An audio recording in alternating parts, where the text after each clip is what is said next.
November 3 నుంచి తెలంగాణలో బంద్ ప్రకటించనున్నారు. ఉన్నత విద్యా సంస్థల సమీక్ష సమావేశంలో ఈ నిర్ణయం తీసుకున్నారు. నవంబర్ 1 లోపు పెండింగ్ ఫీజు రియంబర్స్మెంట్ బకాయిలు విడుదల చేయాలని డిమాండ్ చేస్తున్నారు.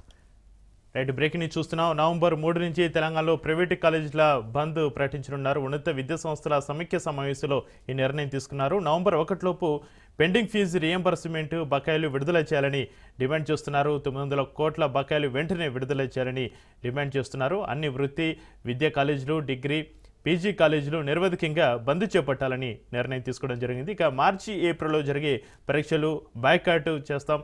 యాజమాన్యాలు హైదరాబాద్లో లెక్చరర్లతో బహిరంగ సభకు సన్నాహాలు చేస్తున్నారు.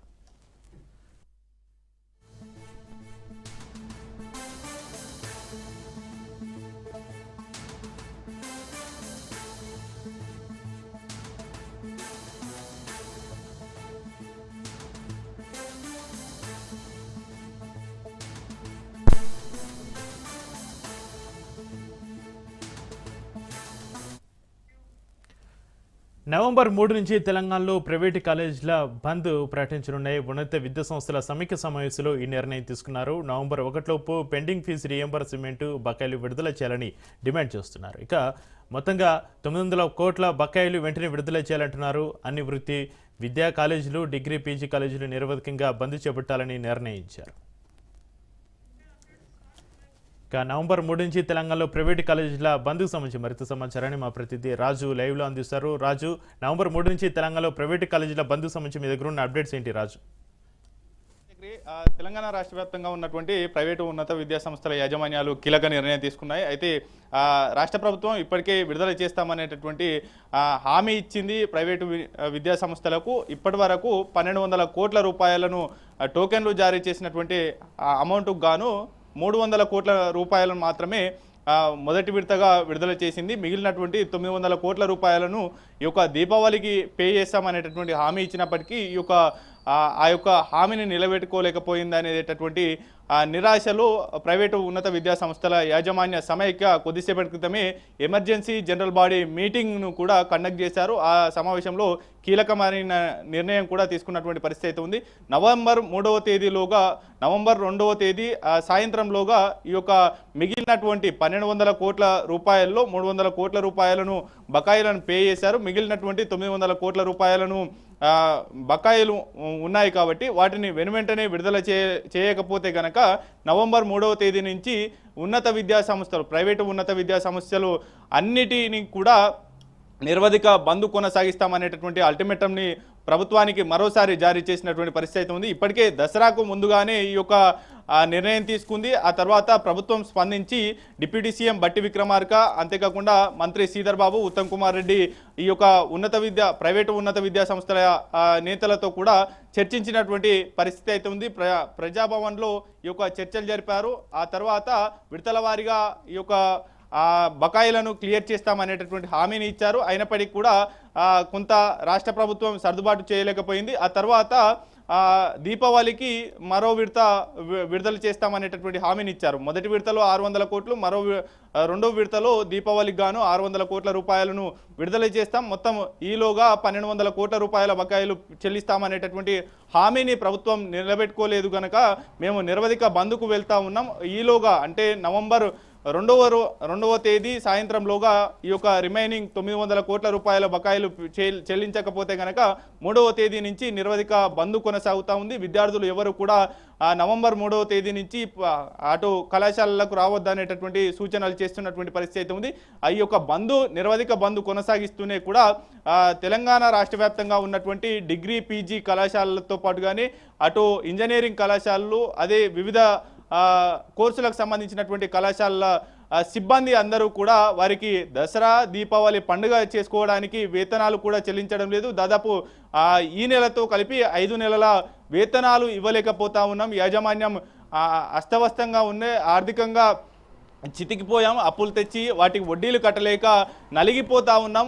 అటు కళాశాలలో పనిచేస్తున్నటువంటి సిబ్బంది కావచ్చు, ఉపాధ్యాయులకు ముఖం చూపించుకోలేనటువంటి పరిస్థితి ఉంది. కాబట్టి వారందరితో కూడా దాదాపు 2.5 లక్షల మంది సిబ్బందితో హైదరాబాద్లో ఒక కీలకమైనటువంటి సమావేశాన్ని నిర్వహిస్తాం. తమకున్నటువంటి బాధలన్నీ వారికి విన్నవించుకుంటాం. ప్రభుత్వం ఇచ్చినటువంటి హామీని కూడా నిలబెట్టుకోలేకపోయింది. తమకు వచ్చే బకాయిలు ఏవైతే ఉన్నాయో, ఫీజు రీఎంబర్స్మెంట్ బకాయిలు, అవి వస్తేనే కానీ చెల్లించలేనటువంటి స్థితిలో ఉన్నాం. కాబట్టి వారితో కూడా ఒక కీలకమైనటువంటి సమావేశం ఏర్పాటు చేస్తాం. రోడ్లపైకి వచ్చి నిరసనలు కూడా తెలుపుతారనేటటువంటిది కూడా వారు విడతల వారీగా కార్యాచరణను రూపొందిస్తాం. ఈ యొక్క నవంబర్ 10వ తేదీలోగానే ఈ యొక్క నిరసన కార్యక్రమం సిబ్బందితో దాదాపు 2.5 లక్షల మంది సిబ్బందితో రోడ్లపైకి వస్తామనేటటువంటిది ఒకటి అయితే, మరోవైపు నవంబర్ 10వ తేదీ తర్వాత కూడా ప్రభుత్వం ఒకవేళ 3వ తేదీ వరకు చెల్లించకపోతే నిరవధిక బంద్ కొనసాగుతుంది. ఆ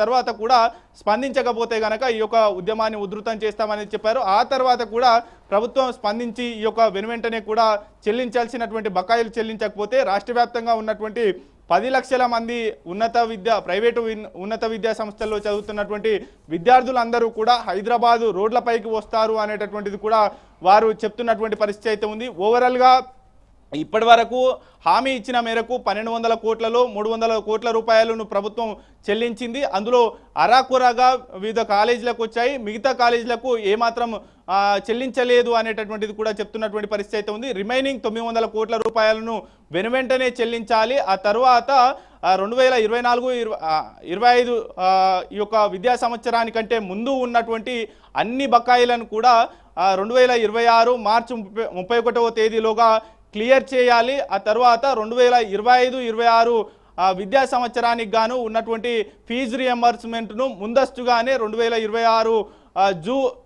జూలై 30వ తేదీలోగా చెల్లించాలి అనేటటువంటిది కూడా పలు డిమాండ్లను ప్రభుత్వం ముందు పెట్టేటటువంటి ప్రయత్నం చేస్తూ ఉన్నారు.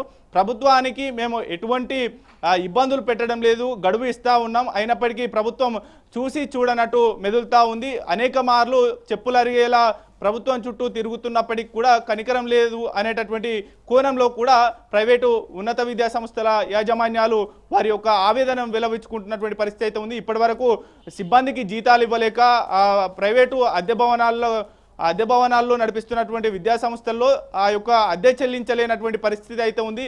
మరోవైపు దయనీయమైనటువంటి సిచ్యువేషన్లో యాజమాన్యాలు ఉన్నాయి. కాబట్టి వెనువెంటనే కూడా ప్రభుత్వం నుంచి రావాల్సినటువంటి బకాయిలు వెనువెంటనే చెల్లించాలి అనేది కూడా వారు ప్రతిపాదనలు పెడుతున్నటువంటి పరిస్థితి అయితే ఉంది. మేము గొంతమ్మ కోరికలు కోరడం లేదు, డెడ్ లైన్ పెట్టి కూడా అడగడం లేదు. ప్రభుత్వం ఇస్తానన్నటువంటి 1200 కోట్ల రూపాయలను తక్షణమే విడుదల చేయాలనేటటువంటి తెరపైకి తెస్తున్నటువంటి పరిస్థితి అయితే కనిపిస్తూ ఉంది. రాజు, విద్యార్థుల భవిష్యత్తును దృష్టిలో పెట్టుకుని ప్రభుత్వం స్పందించి చర్చలు జరిపి బకాయిలు చెల్లించే అవకాశం అయితే కనిపిస్తుందా?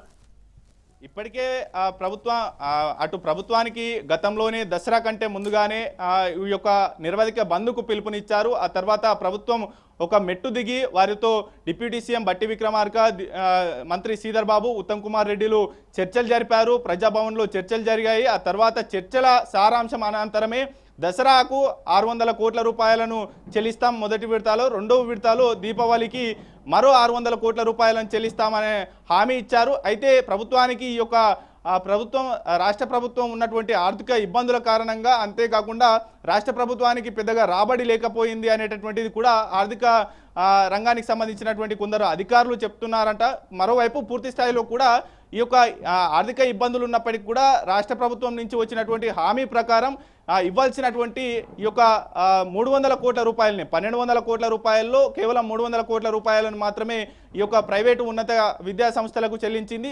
రిమైనింగ్ 900 కోట్ల రూపాయలను కూడా నవంబర్ 2వ తేదీ సాయంత్రం కల్లా చెల్లించాలనేది కూడా కోరుతున్నటువంటి పరిస్థితి అయితే ఉంది. గతంలోనే ప్రభుత్వం చర్చలు జరిపింది. ఆ తర్వాత ప్రభుత్వ పెద్దలు కూడా ఒక నిర్ణయానికి వచ్చారు. ఆ తర్వాత కొంత ఆర్థికంగా రాష్ట్ర ప్రభుత్వానికి ఆదాయం సమకూరకపోవడం వల్ల ఈ యొక్క డీలే అవుతా ఉంది.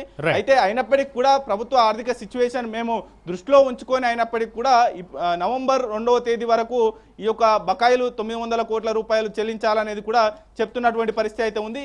ప్రభుత్వంతో మరోమారు చర్చలు జరిపేందుకు కూడా మేము సిద్ధంగా లేము, ఇచ్చినటువంటి హామీని అమలు చేయాలి అనేది కూడా వారు డిమాండ్ పట్టుబడతా ఉన్నటువంటి సిచ్యువేషన్ అయితే కనిపిస్తూ ఉంది. ఓవరాల్గా దాదాపు 10,000 కోట్ల రూపాయలకు సంబంధించినటువంటి బకాయిలు రావాలి. కేవలం ప్రభుత్వం గతంలో జారీ చేసినటువంటి టోకెన్లు ఏవైతే ఉన్నాయో ఆ టోకెన్లకు సంబంధించినటువంటి బకాయిలను మాత్రమే కోరుతా ఉన్నాం. ఆ యొక్క 1200 కోట్లలో 900 కోట్ల రూపాయలు ఇంకా యాజమాన్యాలకు రావాల్సింది, వాటిని మాత్రమే అడుగుతా ఉన్నాం అనేది కూడా యాజమాన్యాలు చెప్తున్నటువంటి సిచ్యువేషన్ అయితే కనిపిస్తూ ఉంది. Right, thank you Raju.